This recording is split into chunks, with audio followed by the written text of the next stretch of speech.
Syukur kebagilah na syukur kalbi, syukur hati, na syukur lisani, syukur lidah, dan na syukur jawareh, syukur anggota tubuh.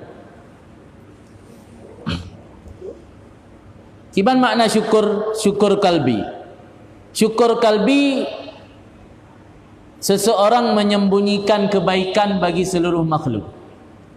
Arti kata, anda tanya nata nikmati sebuah kebaikan, yang nampak bagi tanya adalah yang kebaikan dari Allah.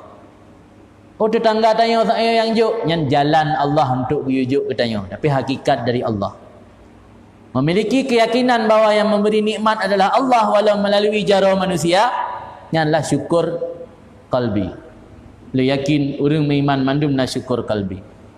Karena ada mayang ba urang beriman siroro mandum ujung-ujung kekeun hanya kata Allah beri si. Man sebab sagai gigih batang mekat, gigih batang megli, naik bantu dia pulan.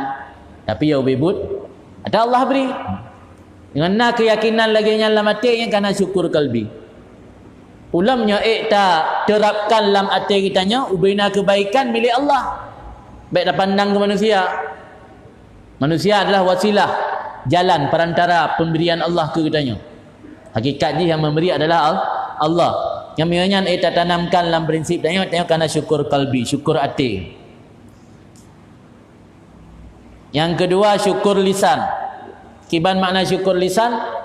Makna syukur lisan iaitu syukur lidah, tapi nampak pada lidah kitanya tanya memiliki syukur kepada Allah. Kiban cara kendak aku terima kasih Allah. Tapi dengan cara mengucap sesuatu yang mencerminkan kebesaran Allah. Ada sesuatu yang mencerminkan kebesaran Allah. Lagi kalimat tahlil, kalimat tahmid, kalimat tasbih, kalimat takbir. Dan baiknya kata-kata yang itu bit dalam babah tanya yang menunjukkan tentang kehinaan Allah. Contoh lagi yang diucap oleh orang kafir. Apakah Allah nak anak, Allah nak ayah, Allah nama, Allah na zat lain yang memiliki kekuatan yang sama seperti Allah. Nya lafaz-lafaz yang menghinakan Allah tu. Arti menyatanya tak ucap lafaz-lafaz yang menghinakan Allah, yang katanya hana syukur lisani. Syukur lisanio, lisan lidah mengucapkan sesuatu yang mengagungkan nama Allah. Buku dalam bentuk tasbih, tahmid, tahlil, takbir dan lain-lain.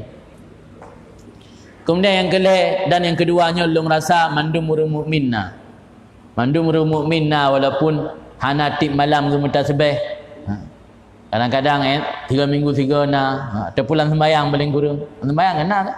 Tak sujud kan subhana rabbiyal a'la. Tak ruku subhana rabbiyal azimi kena si tasbih. Walaupun hana luar sembahyang na dalam sembahyang. Berarti karena syukur lisani.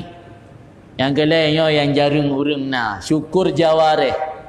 Tah jawareh anggota tubuh tanya mulai mata, hidung, mulut, telinga,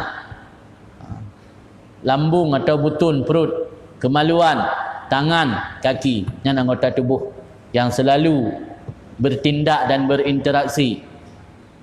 Syukur jawareh anggota tubuh yang kagak pinjam ni Allah ke dayanya nada pakai berjalan yang diridai oleh Allah, nada cegah anggota tubuhnya daripada yang mendatangkan murka Allah. Miana syukur jawareh daya, miana hana syukur. Maka syukur gedayanya kalau maksimal. Walaupun dah pegah gedanya hamba yang bersyukur atau dah tulis dalam bahasa Arab badan syukran jadilan. Yang dalam syukur yang sepenuhnya. Syukur yang sepenuhnya ketika manlai perkaranya mampu dah terapkan. Syukur kalbi, syukur lisani dan syukur jawareh.